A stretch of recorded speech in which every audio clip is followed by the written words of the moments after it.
ഹരേ ഗുരുവായൂരപ്പ ശരണം. എല്ലാവർക്കും പാർത്ഥസാരഥീയത്തിലേക്ക് സ്വാഗതം.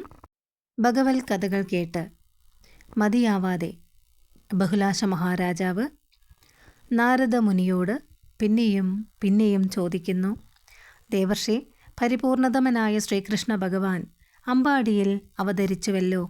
പിന്നീട് ഭഗവാൻ എന്തെല്ലാം ലീലകൾ ആടി അമ്പാടിയിൽ എന്ന് ബഹുലാശ മഹാരാജാവ് ചോദിക്കുന്ന ചോദ്യത്തിന് ശ്രീ നാരദമുനി ഉത്തരം പറയുന്നു.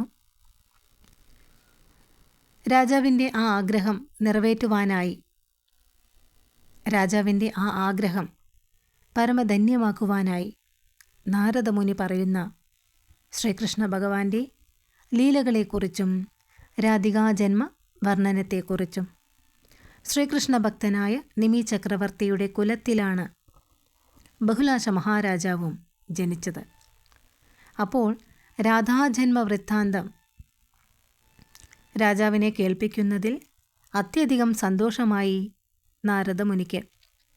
വൃഷഭാനുവിൻ്റെ പത്നിയായ കീർത്തിയിൽ രാധ പരാശക്തി ആവേശിച്ചപ്പോൾ കീർത്തി ഗർഭവതിയാവുകയും ആ ഗർഭം തികഞ്ഞ് കീർത്തി രാധാദേവിയെ പ്രസവിക്കുകയും ചെയ്തു.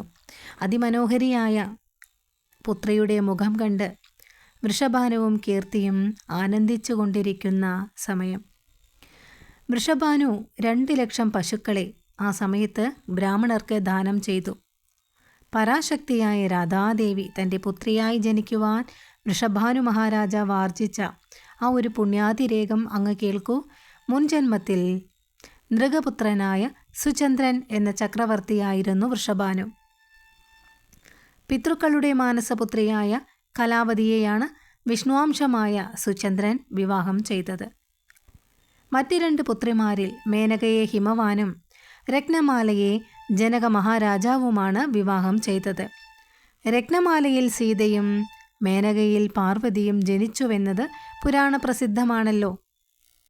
സുചന്ദ്രനും കലാവതിയും ഗോമതീ തീരത്തു ചെന്ന് 12 വർഷം അതികഠിനമായ തപസ് ചെയ്യുകയുണ്ടായി.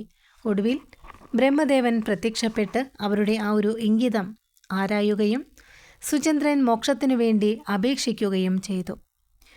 ബ്രഹ്മദേവൻ വരം കൊടുക്കുവാൻ തയ്യാറായപ്പോൾ കലാവതി വിഷമത്തോടുകൂടി പറഞ്ഞു, സ്ത്രീകൾക്ക് ഭർത്താവാണ് പ്രത്യക്ഷ ദൈവമെന്ന്. ഇദ്ദേഹത്തിന് അങ്ങ് മോക്ഷം കൊടുത്താൽ എൻ്റെ ഗതി എന്താകും? അദ്ദേഹമില്ലാതെ എനിക്ക് എങ്ങനെയാണ് ജീവിക്കാൻ സാധ്യമാവുന്നത്? മാത്രമല്ല, അങ്ങ് ഇദ്ദേഹത്തിന് വരം നൽകിയാൽ അങ്ങയെ ഞാൻ ശപിക്കുന്നതാണ്. ഇത് കേട്ട് ബ്രഹ്മദേവൻ ആകെ പരുങ്ങലിലായി. ബ്രഹ്മദേവൻ പറഞ്ഞു, നിങ്ങൾ 2 പേരും ഒരുമിച്ച് കുറേ കാലം സ്വർഗവാസം അനുഭവിച്ചു വാഴുക. പിന്നീട് ദ്വാപരയുഗാവസാനത്തിൽ ഗംഗാ യമുന മധ്യത്തിൽ ഒരിടത്ത് നിങ്ങൾ മനുഷ്യരായി ജനിക്കും. പരിപൂർണതമനായ ശ്രീകൃഷ്ണ ഭഗവാന്റെ പ്രാണപ്രേയസിയായ രാധാദേവി നിങ്ങളുടെ പുത്രിയായി ജനിക്കും. അവളിൽ നിന്നുമാണ് നിങ്ങൾക്ക് മോക്ഷം നേടാൻ സാധിക്കുന്നത്. ഇങ്ങനെ സത്യവചസ്സായ ബ്രഹ്മദേവനിൽ നിന്നും വരം സമ്പാദിച്ച ദമ്പതികൾ സ്വർഗം പ്രാപിച്ചു. പിന്നീട് കലാവതി കന്യാകുബ്ജത്തിലെ രാജാവായ ബലന്ധനൻ്റെ മകളായി യജ്ഞകുണ്ഡത്തിൽ നിന്നും ജനിക്കുകയുണ്ടായി. സുചന്ദ്രൻ സുരഭാനുവിൻ്റെ മകനായി ഗോപകുലത്തിൽ വൃഷഭാനുവായും ജന്മമെടുത്തു. നന്ദഗോപനാണിവരുടെ വിവാഹം കഴിപ്പിച്ചതെന്നാണ് പറയുന്നത്.